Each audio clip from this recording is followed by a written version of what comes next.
نچوڑ سورہ بقرہ میں ہے، اور پورے سورہ بقرہ کا نچوڑ سورہ فاتحہ، اسی لیے سورہ فاتحہ کو ام الکتاب کہا جاتا ہے۔ ام الکتاب، سورہ فاتحہ کو فاتحہ بھی کہتے ہیں، شافیہ بھی کہتے ہیں۔ سورہ فاتحہ کی تقریباً 19 نام ہے، کافیہ بھی کہتے ہیں۔ ایک نام تو سورہ فاتحہ کا شفا ہے، یعنی سورہ فاتحہ اگر کسی بھی مرض پر پڑھ لی جائے وہ شفا ہے۔ ایک صحابی تھے، راستے پہ چل رہے تھے، کسی کو بہت بڑی تکلیف تھی، الجھن تھی، تو صحابہ اکرام موجود تھے، ان میں سے ایک صحابی نے کچھ پڑھا اور ان پر پھونک دیا۔ ابھی پھونکنے کا کوئی آرڈر آیا نہیں تھا، انہوں نے اپنے سے کر لیا، حضور صلی اللہ علیہ وسلم نے بتایا نہیں تھا، اس طرح سے پھونک دیا اور وہ صحیح بھی ہو گئے۔ لیکن صحابہ ہر عمل کو حضور سے پوچھتے تھے۔ واپس آئے، صحابہ نے پوچھا یہ تم نے کیا کیا، اس مریض کے ساتھ تم نے کیا کیا؟ چلو حضور صلی اللہ علیہ وسلم کے پاس۔ میرے آقا صلی اللہ علیہ وسلم کے پاس لایا گیا، حضور نے پوچھا تم نے کیا پڑھا اور کیا پھونک دیا؟ انہوں نے کہا میں نے سورہ فاتحہ پڑھا اور پھونک، وہ صحیح ہو گیا۔ میرے آقا صلی اللہ علیہ وسلم مسکرائے اور دوسرے صحابہ سے فرمایا کیا تمہیں معلوم نہیں سورہ فاتحہ کا ایک نام شافیہ بھی ہے، شفا دینے والی ہے؟ میرے اس صحابی نے جو کیا وہ بالکل صحیح کیا، یعنی سورہ فاتحہ بیماریوں کے لیے شفا بھی ہے۔ وظیفہ یاد رکھ لے، مجھے ہمارے بزرگوں کی طرف سے اجازت شدہ لکھ کر کے بھی ملا ہوا ہے کہ کیسا ہی عظیم مرض ہو، آپ اپنے ہاتھ میں پانی لے، 72 مرتبہ سورہ فاتحہ ایک بیٹھک میں پڑھیں، 72 ٹائمز، 72 مرتبہ سورہ فاتحہ پڑھ کر آپ دم کر کے رکھ لیں، چاہے جیسے بھی مرض میں ہو وہ پانی پلائیں، انشاءاللہ شفا ہو۔ اللہ نے چاہا تو بڑے عظیم امراض سے بھی شفا مل جائے گی، اللہ شفا عطا فرمائے۔ حضور پاک صلی اللہ علیہ وسلم کی ایک حدیث میں ہے، ہر سال رمضان المبارکہ میں جبرائیل امین پورا قرآن حضور کو سنا دیتے تھے، پورا قرآن سنا دیا جاتا تھا، ہر سال ایک دور قرآن کا حضور کے پاس ہو جاتا تھا۔ اب یہاں سے ایک بات یہ بھی پتہ چلتی ہے کہ لمحہ لمحہ جو آیتیں اتری ہیں وہ اللہ کا نظام ہے، ورنہ قرآن پورا تو پہلے سے حضور کو بتا دیا گیا تھا۔ غار حرا میں جبرائیل کیا کہہ رہے ہیں؟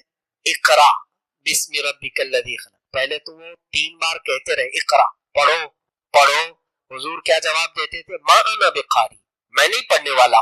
وہ سینے سے سینہ لگا کر کے دبوچتے میرے آقا صلی اللہ علیہ وسلم، جبرائیل امین 3 مرتبہ ایسے کیا، اور چوتھی مرتبہ انہوں نے جبرائیل امین نے یہ کہا اقرا بسم ربک الذی خلق، پڑھو اس رب کے نام سے اپنے جس نے پیدا کیا ہے۔ رسول کریم صلی اللہ علیہ وسلم پڑھنا شروع فرماتے۔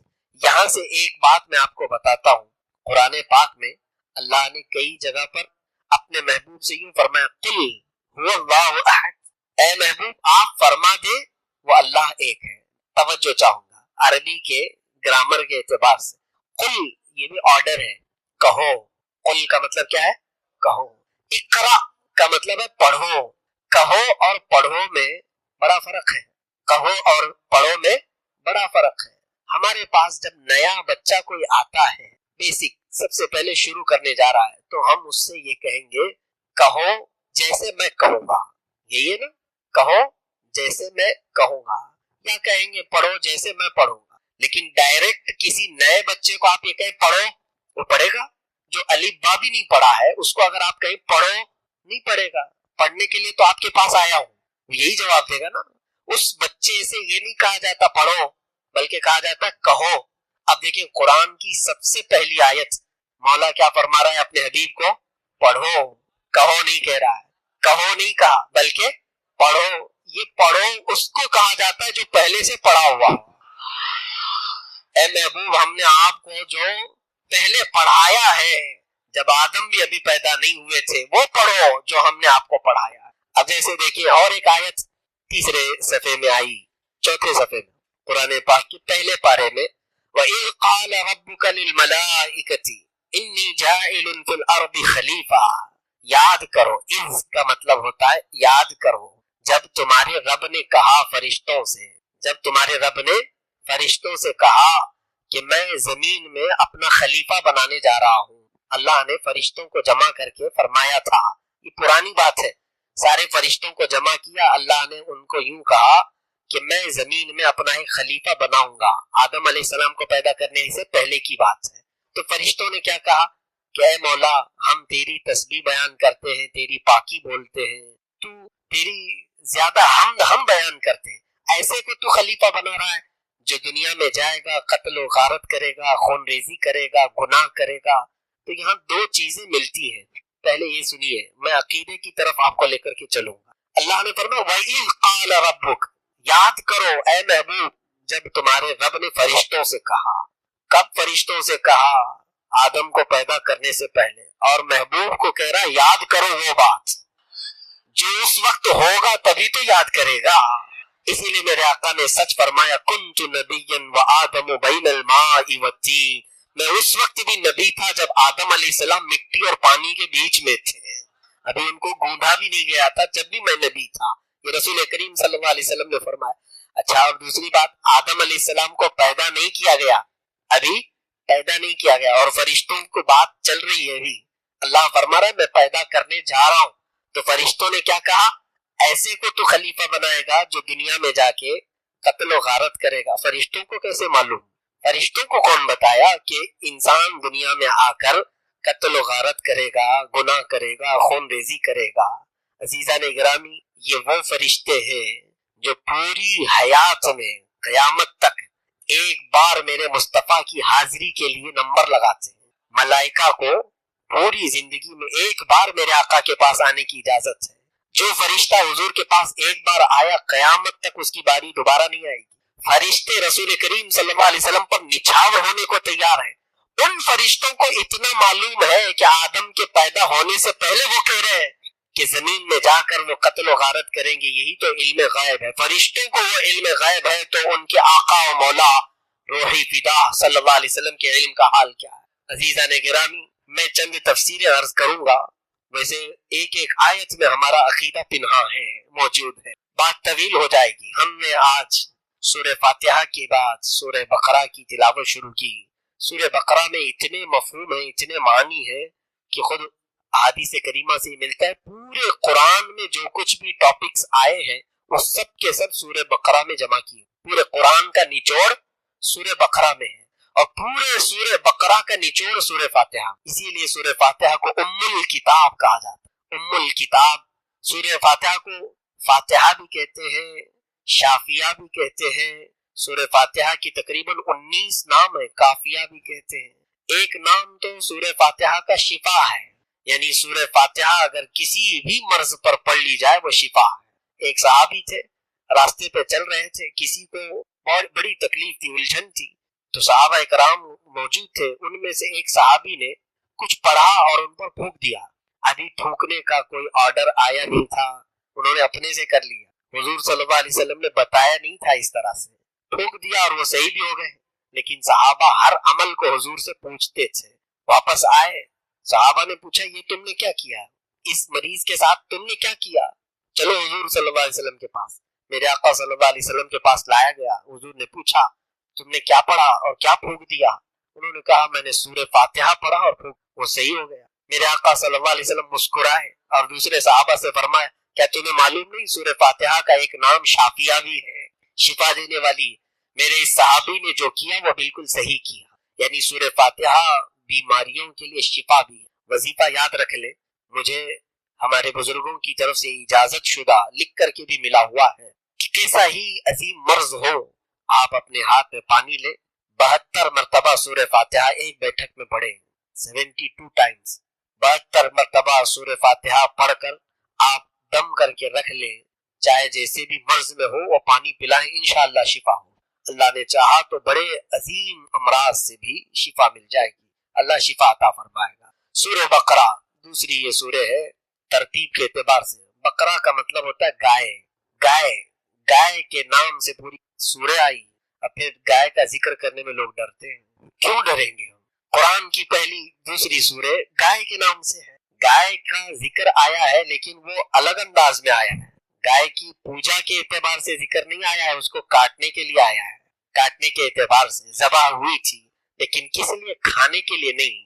جو قرآن پاک میں ہے وہ میں بتا رہا ہوں۔ ہوا یہ تھا کہ بنی اسرائیل میں ایک شخص کا قتل ہو گیا تھا، قتل ہو گیا تو لوگ اس کے جو خاندان والے تھے سب موسیٰ علیہ السلام کے پاس آئے۔ بڑا مالدار شخص تھا، پیسے والا تھا، لیکن کسی نے مرڈر کر دیا۔ آئے موسیٰ علیہ السلام کے پاس، کہا کہ اس کا قاتل ڈھونڈ کر کے بتائیے، کون مارا ہے معلوم نہیں۔ یعنی اس وقت بھی لوگ غیب کی باتیں پوچھنے کے لیے نبیوں کے پاس آیا کرتے تھے، قاتل کون ہے یہ معلوم کرنے کے لیے موسیٰ علیہ السلام کے پاس آئے۔ سیدنا موسیٰ علیہ السلام نے رب ذوالجلال کی بارگاہ میں یہ معاملہ رکھا کہ مولا میری قوم آئی ہے میرے پاس، میں ان کو قاتل کیسے بتاؤں کہ جو مرا ہے اس کو قتل کس نے کیا؟ اللہ تعالیٰ کی طرف سے حکم آیا۔ ایک بات یاد رکھے، اللہ تعالیٰ کے ہر حکم میں حکمت ہوتی ہے، بندے کے سمجھ میں آئے نہ آئے۔ مسلمان کا معنی بھی یہی ہوتا ہے، سر جھکا لینا، یہ مت پوچھو کہ کیوں یہ حکم دیا جا رہا ہے، یہ ہمارا کام نہیں ہے۔ اللہ نے فرمایا رکوع کرو، تم یہ مت پوچھو ایسا رکوع کیوں کیا جاتا ہے، الٹا کیوں نہیں کیا جاتا، یہ حکمت تمہارے جاننے کی ضرورت نہیں، وہ اللہ بہتر جانتا ہے۔ اب بنی اسرائیل جو قوم ہے وہ موسیٰ علیہ السلام کی قوم موسیٰ علیہ السلام کے پاس آئی تو اللہ تعالیٰ کا حکم ہوا، اے موسیٰ ان سے کہیں کہ ایک گائے ذبح کرے۔ کیا کرے؟ ایک گائے ذبح کرے۔ اور موسیٰ علیہ السلام نے جب کہا تو وہ کیا کہنے لگے، اتتخذون ہزوا، اے موسیٰ آدمی مرا ہے اور آپ کہہ رہے ہیں گائے ذبح کرو، ہم قاتل پوچھنے کے لیے آئے اور آپ گائے ذبح، گائے سے قتل ہونے والے کا کیا تعلق ہے؟ کچھ سمجھ میں آتا ہے؟ نہیں سمجھ میں آ رہا ہے۔ مثال کے طور پر اگر کوئی میرے پاس آیا، آنکھ میں درد ہو رہا ہے، بہت تکلیف ہو رہی ہے، اگر میں اس کو چپل دے دوں تو وہ غصے میں آ جائے گا، میں آنکھ درد کی شکایت لے کر کے آیا ہوں اور آپ مجھے چپل پہنا رہے ہیں۔ ہاں یہ حکیم حکمت جانتا ہے، ایسا ہوا بھی تھا۔ شیخ سعدی رحمۃ اللہ علیہ نے فرمایا ہے کہ ایک شخص آیا حکیم کے پاس پیٹ درد لے کر کے، تو حکیم اس کی آنکھ میں انجیکشن کرنا چاہ رہا تھا، تو کہا یہ کیوں، میں پیٹ کے درد کی شکایت لایا ہوں، آپ آنکھ میں علاج کر رہے ہیں۔ کہا کیا کھایا تھا؟ کہا جلی ہوئی روٹی۔ کہا اسی لیے آنکھ میں انجیکشن کر رہا ہوں تاکہ دیکھ کے کھایا کرے۔ تو حکیم جانتا ہے کس کام کی کیا حکمت ہے۔ اب یہاں پر آدمی مرا ہے، اللہ نے حکم کیا دیا، ایک گائے ذبح کرو۔ لوگوں کو چاہیے تھا پوچھے نہ، کر دیتے ذبح، اللہ بہتر جانتا ہے، لیکن انہوں نے سوال کیا، اے موسیٰ کیا مذاق تو نہیں کر رہے آپ؟ موسیٰ علیہ السلام نے کیا کہا سنی، اعوذ باللہ ان اکون من الجاہلین، اللہ کی پناہ میں جاہلوں میں سے نہیں ہوں۔ اس کا مطلب کیا ہوا؟ مذاق کرنے والا جاہل ہوتا ہے۔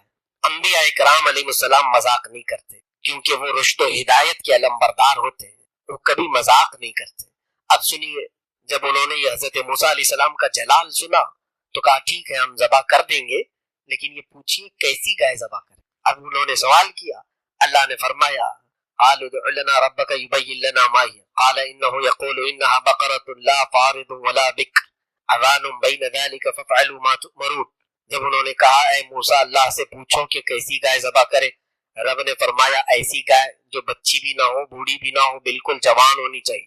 ٹھیک ہے ذبح کر دیں۔ پھر وہ ڈھیٹ قوم تھی، پھر پوچھا انہوں نے اے موسیٰ آپ پوچھ لیں رنگ کیسا ہونا چاہیے گائے کا۔ اللہ نے پھر حکم نازل فرمایا بقرۃ صفراء فاقع لونها تسر الناظرین، بالکل پیلے رنگ کی گائے ہونا چاہیے، ڈبڈباتی رنگت کی، دیکھنے والوں کو بھا جائے۔ پیلے رنگ کی گائے دیکھا آپ نے؟ اب حکم آیا ہے، جب پوچھو گے زیادہ تو حکم آئے گا، نیلا بھی ہو سکتا ہے، ہرا بھی ہو سکتا ہے، پیلا بھی ہو سکتا ہے۔ اب حکم آیا اس پر ان کو ایک تو جوان گائے چاہیے، دوسری اب پیلی گائے ذبح کرنا ہے۔ جتنے سوال کرتے جاؤ گے مشکل میں بڑھتے جاؤ۔ پھر ان لوگوں نے کہا اے موسیٰ ہم کو شبہ ہو رہا ہے، ذرا یہ بھی پوچھ لیجئے وہ گھر والی چاہیے یا کھیت والی چاہیے۔ اب حکم آ گیا بقرۃ لا ذلول تثیر الارض ولا تسقی الحرث مسلمۃ لا شیۃ فیہا۔ اللہ نے فرمایا ایسی گائے جو کبھی کسی کھیتی میں کام نہ کی ہو اور کبھی کسی کے ہاں پلی ہوئی بھی نہ ہو، ایسی گائے ذلول، یعنی وہ کام کرائی ہوئی گائے نہیں ہونا چاہیے اور نہ کھیتی باڑی کی ہوئی جو ہل جوتتے ہیں۔ تو اب ایسی گائے لے کر کیا ہو؟ موسیٰ علیہ السلام کے پاس انہوں نے 3 سوال کیے، 3 بار میں اور بڑھا دی۔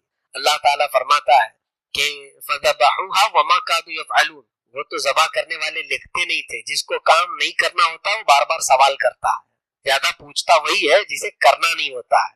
بہرحال اب ایسی گائے ان کو ڈھونڈنا تھا۔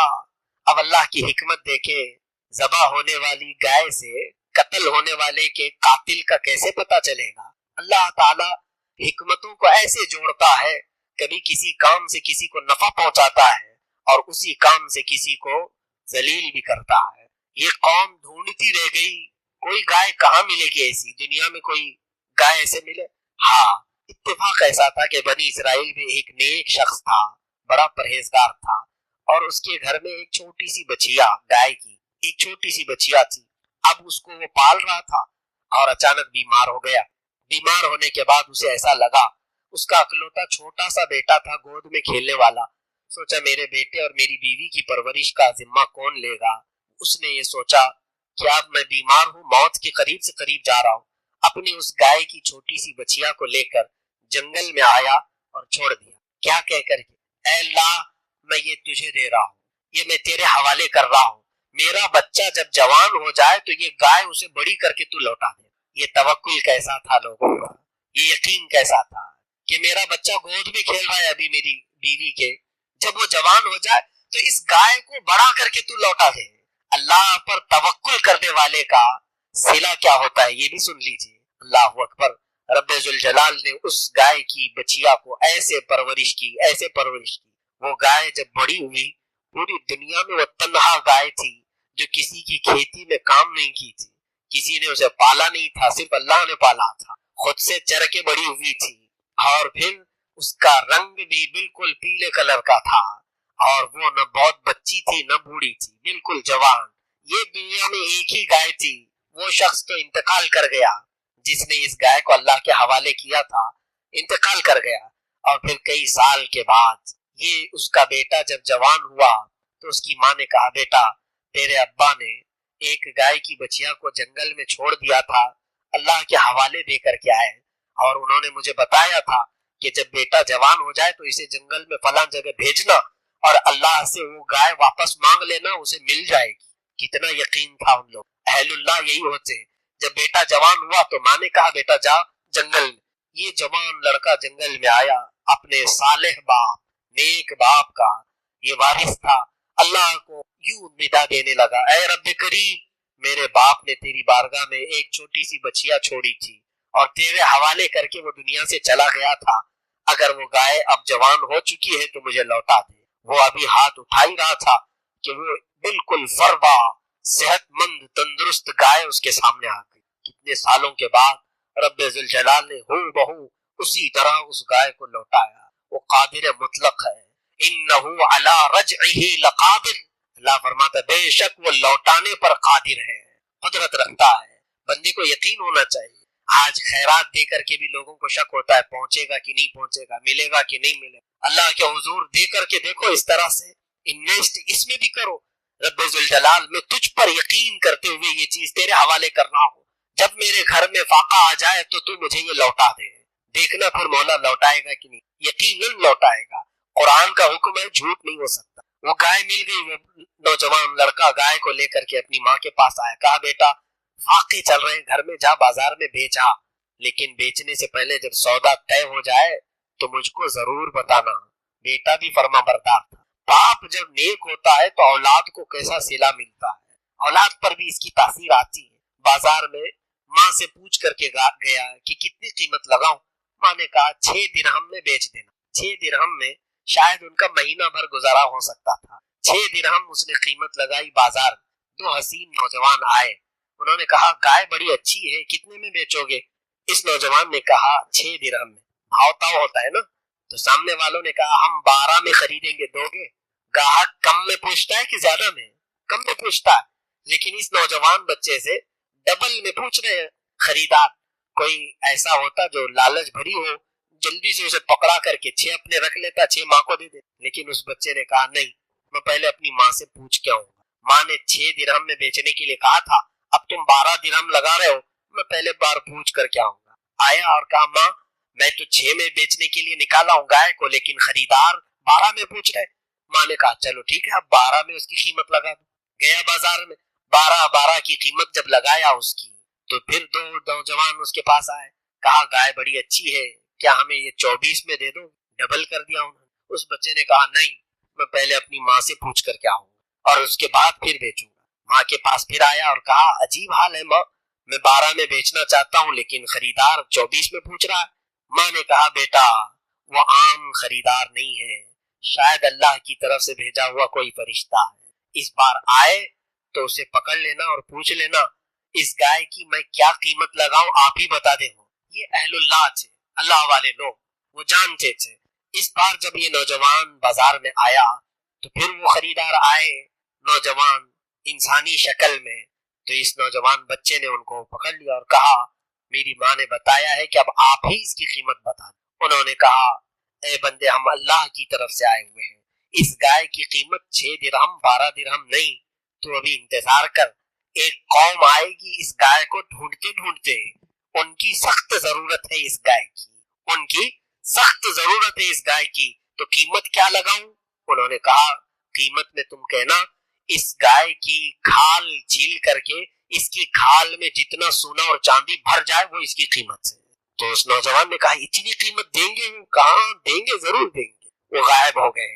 یہ نوجوان بازار میں تھا، وہ بنی اسرائیل جنہوں نے پوچھ پوچھ کر کے ایسی گائے بنا لی تھی، پینی چاہیے اور کھیتی باڑی کی ہوئی چاہیے کہ نہیں چاہیے۔